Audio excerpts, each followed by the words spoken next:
পুজো এসে গেল, পুজোয় কি খাবো, পুজোয় বাইরে যাব, এই কথাগুলো থেকেই থাকে। পেশেন্টরা, বিশেষ করে হার্টের পেশেন্টরা তো জিজ্ঞেস করেই থাকে যে ডাক্তারবাবু পুজো এসছে, একটু বেড়াতে যাব।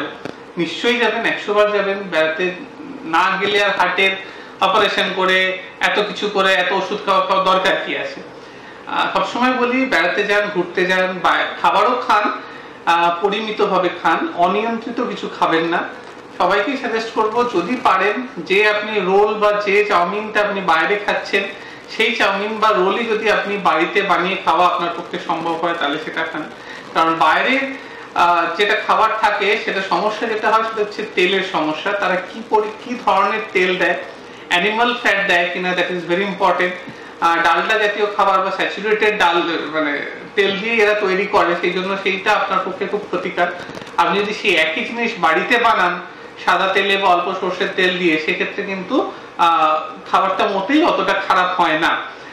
আর একটা ব্যাপার, বাইরে যখনই আমরা খেতে যাই বা কিছু একটা এই ধরনের ফাস্টফুড খাই, তখনই সেটা বহুবার ব্যবহৃত তেলেই ওরা তৈরি করে, বহুবার ভাজা ব্যবহৃত তেলেই ওরা তৈরি করে। তাতে যেটা ক্ষতি হয়, তেলের গুণগত মানের মারাত্মক ক্ষতি হয়। তেলটা পলি আনস্যাচুরেটেড ফ্যাটি থেকে স্যাচুরেটেড ফ্যাটি অ্যাসিডে চলে আসে, সেটা হার্টের জন্য এবং আপনার ব্রেনের স্ট্রোকের জন্য অত্যন্ত ক্ষতিকারক।